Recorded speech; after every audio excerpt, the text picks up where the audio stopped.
Yair Golan, who was the leader of the Democrats in Israel, New Democratic Party, now outright saying a sane country does not kill babies as a hobby. And apparently this statement is shaking Israel. They're so delusional and out of touch that this statement is shocking to them, or at least to some of them, when they've been slaughtering children for the past 18 months. That's apart from the children they were slaughtering previously. Over 20,000 babies, infants, children, kids inside of the Gaza Strip. However, now politicians even in Israel are saying that. This was considered taboo. I mean, criticizing the campaign in Gaza, the genocide in Israel, not long ago was a taboo, by the way. And Israel implemented certain laws in the state that ban people from criticizing it or watching what they call or label or deem as terror content. But now they have Yair Golan telling them, yeah, well, a sane country doesn't kill babies as a hobby, confirming that his country is killing babies as a hobby. I mean, is there any other understanding? Yair Golan, an Israeli politician, is confirming that Israel kills babies as a hobby. And they're also viewing the big changes, more reports, more analysis, more articles about Trump abandoning Netanyahu. Trump tramples Netanyahu on the way to the nuclear deal with Iran. The campaign of humiliation has only just begun. This was another article in Ma'ariv saying that the insults that Israel has recently suffered from the United States President Donald Trump are a result of Netanyahu's policies, which are systematically destroying American bipartisan support and, in the eyes of many, leading to Israel's downfall even further. They're talking about the days of apartheid. In Israel, they're talking about the days of South African apartheid. We're becoming like South Africa before countries started to boycott South Africa. That was Yair Golan, actually.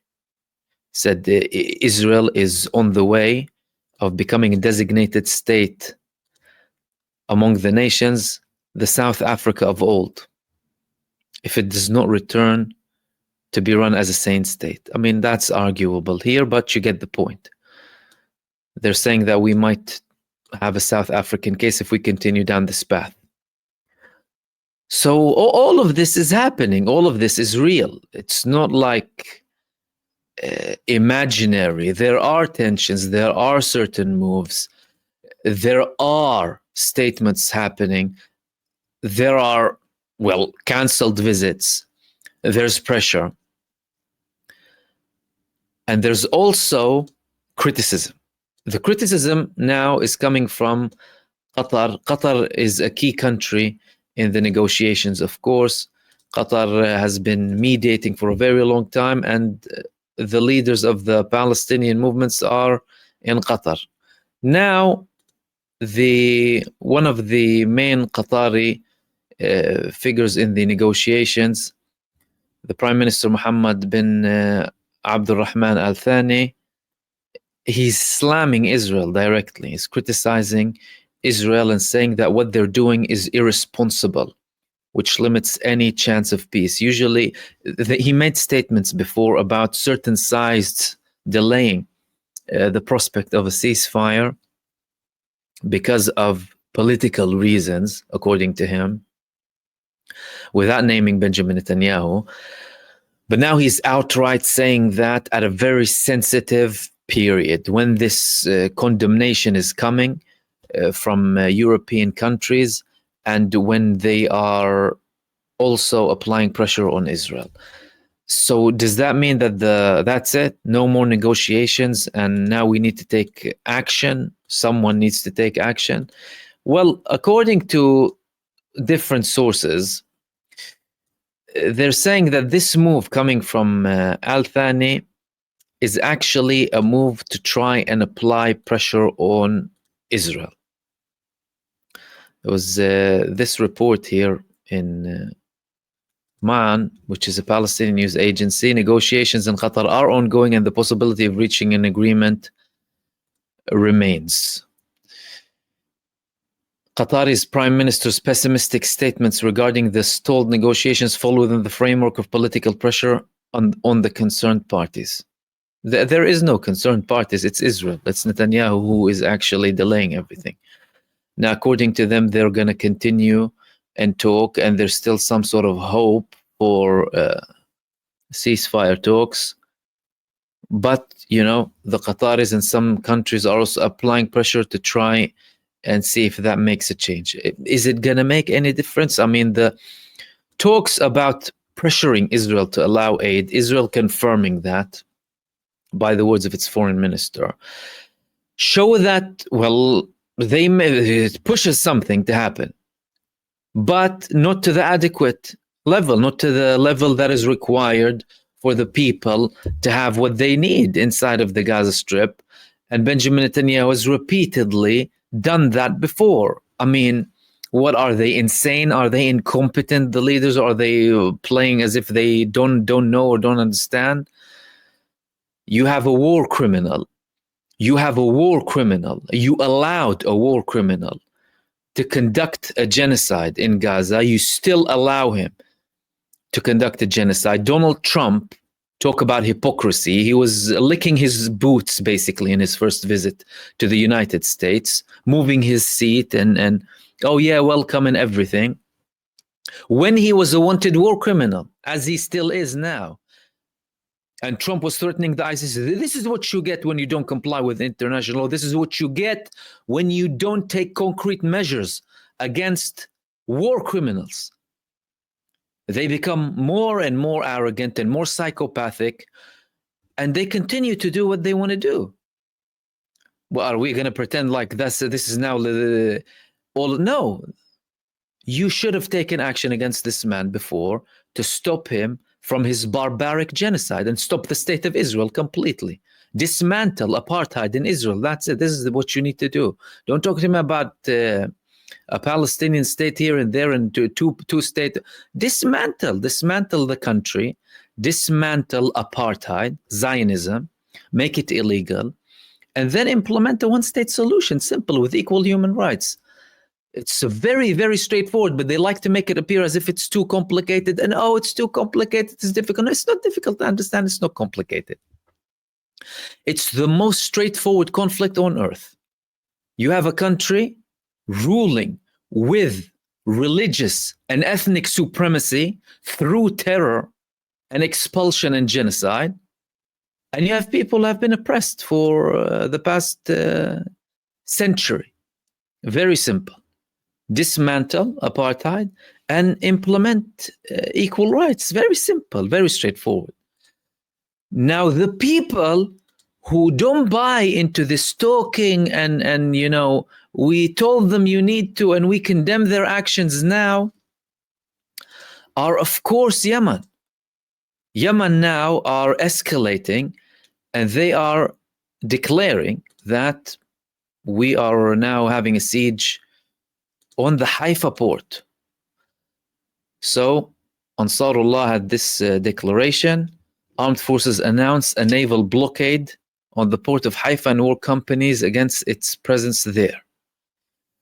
This is a new phase coming from Yemen alongside the other escalations that they're having. The aerial blockade. Now they're saying the Haifa port. Haifa port is the gateway of Israel, by the way, to the world. It's the most important port. It's the main point of trade, import and export.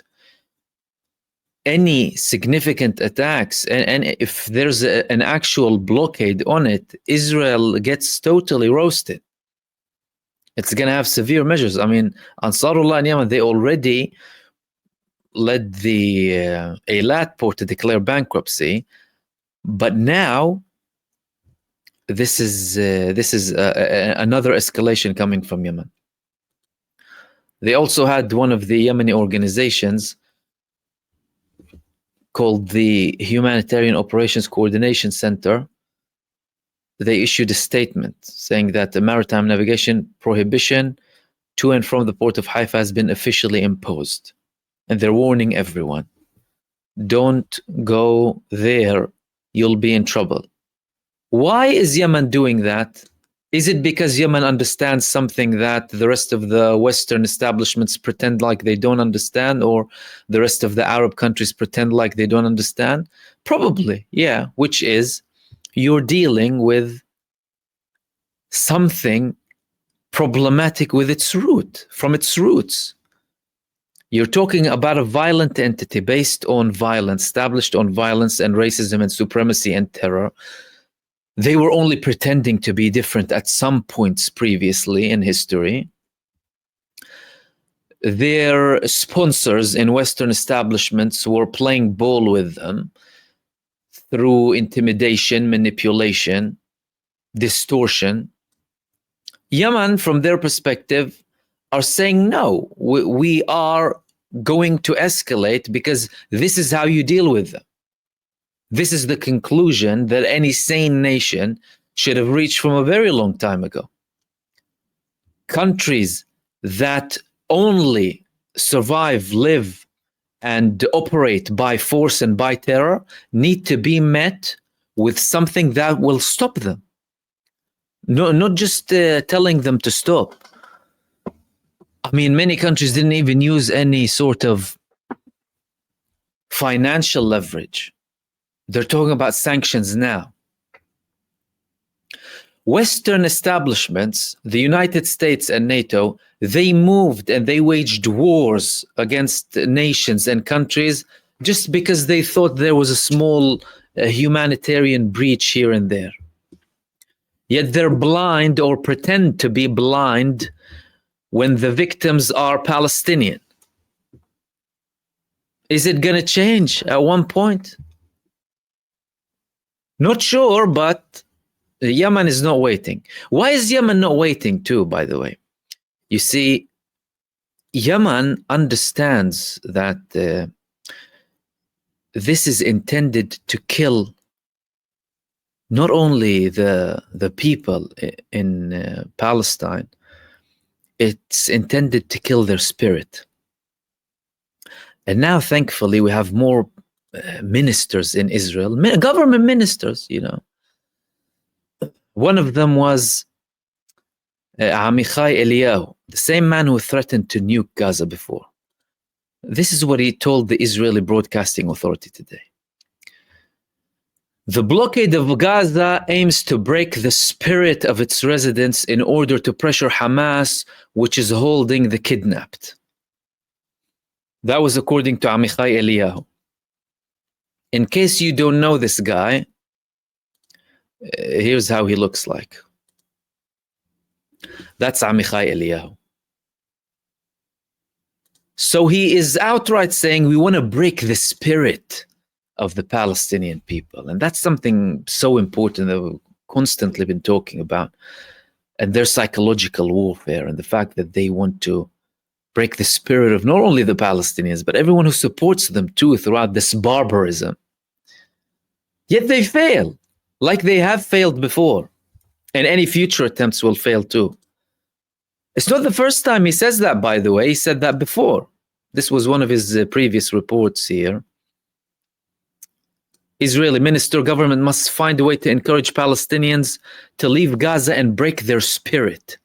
That was also Amichai Eliyahu. That was in January 2024, over a year and a half ago approximately. So you have people who want to kill outright, say that we want to kill the spirit of the Palestinian people. That's why we're conducting a genocide. And from a Yemeni perspective and from the Gazan perspective, they know that. They know that very well. And that's why this Netanyahu cart operation, this is calling Gideon's chariots, Netanyahu's wheelchair or Netanyahu's cart or whatever you want to call it. It's a huge failure. The cart is being demolished by the Palestinian resistance. It's only targeting people. 500 innocent people. They're destroying the rubble. And why are they doing that? To break the spirit. To break the spirit of the people in Gaza. So that they can completely believe that, well, that's it. There is no hope. There's no hope. We need to kill their spirits and expel them from the Gaza Strip.